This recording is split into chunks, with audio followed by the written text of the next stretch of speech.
Tahun 1982, stasiun Vostok di Antartika mencatat suhu terdingin dalam sejarah manusia. Namun, sesuatu yang lebih dingin terjadi di dalam fasilitas tersebut saat komunikasi radio terputus total pada tanggal 12 September. Ketika tim penyelamat tiba 2 minggu kemudian, mereka tidak menemukan satupun dari 22 ilmuwan yang bertugas.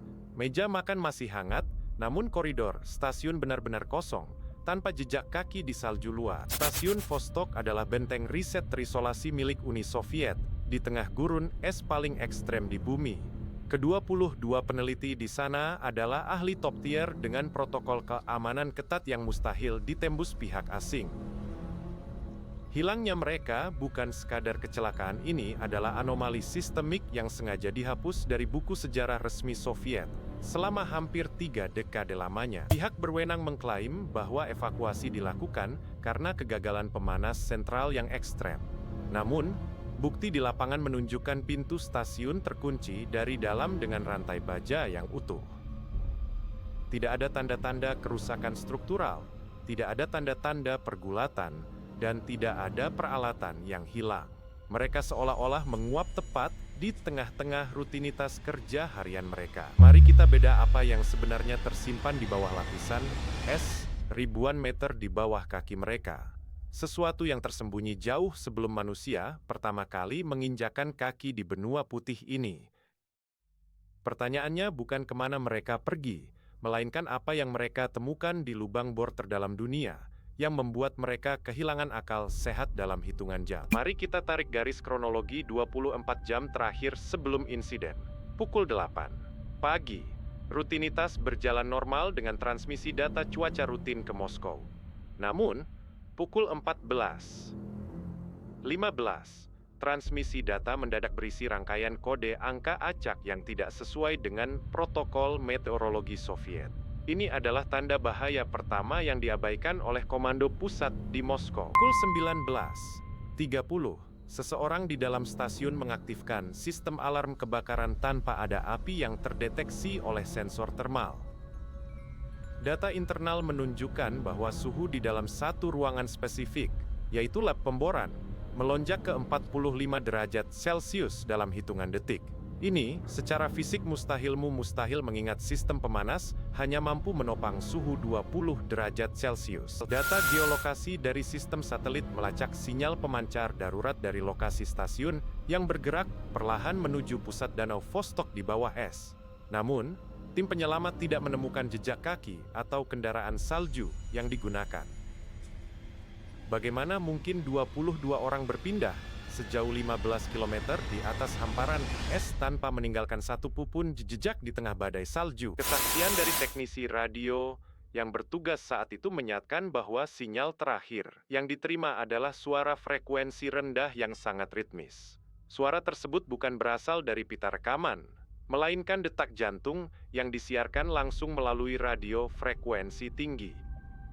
Penyelidik mengklaim itu hanya gangguan atmosfer, tapi teknisi tersebut bersikeras bahwa itu adalah suara manusia. Pemerintah Soviet segera mengeluarkan perintah blackout total. Semua catatan komunikasi, data cuaca, dan profil 22 ilmuwan tersebut dihapus dari database pusat.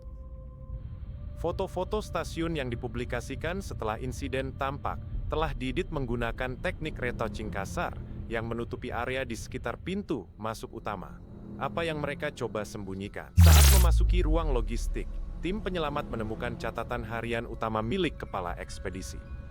Halaman-halaman terakhir penuh dengan tulisan tangan yang bergetar dan tidak terbaca, kecuali satu baris yang jelas, "Es ini bukan benda mati, es ini sedang mencerna kita."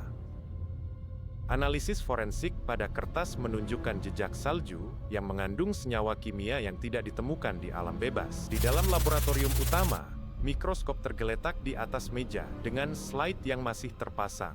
Di bawah lensa, ilmuwan menemukan sampel sel yang terus membelah diri dengan kecepatan yang tidak mungkin secara biologis.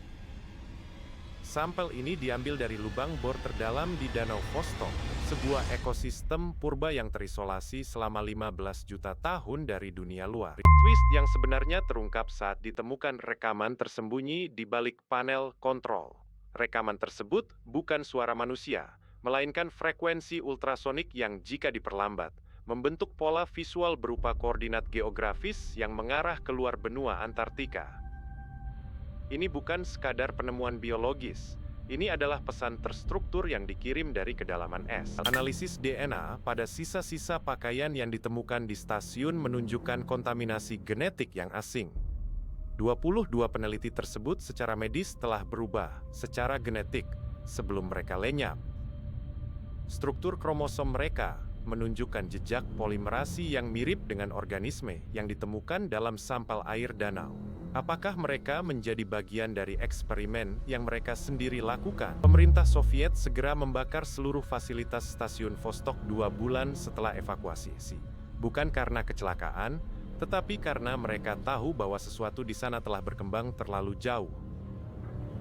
Mereka membakar bukti, namun mereka tidak bisa membakar data yang telah terlanjur disalin oleh beberapa ilmuwan sebelum insiden besar itu terjadi. Teori para ahli kini terbagi menjadi dua.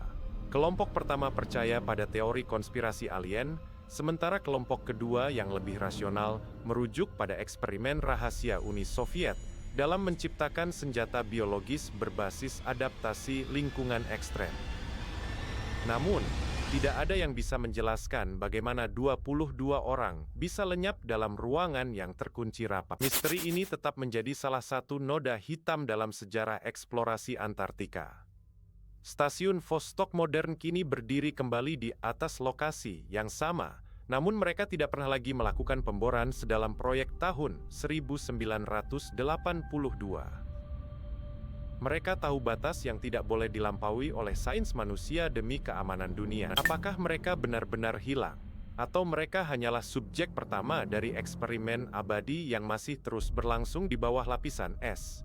Setiap kali kamu mendengar suara statis di radio, ingatlah 22 ilmuwan yang suaranya hilang ditelan dinginnya keabadian.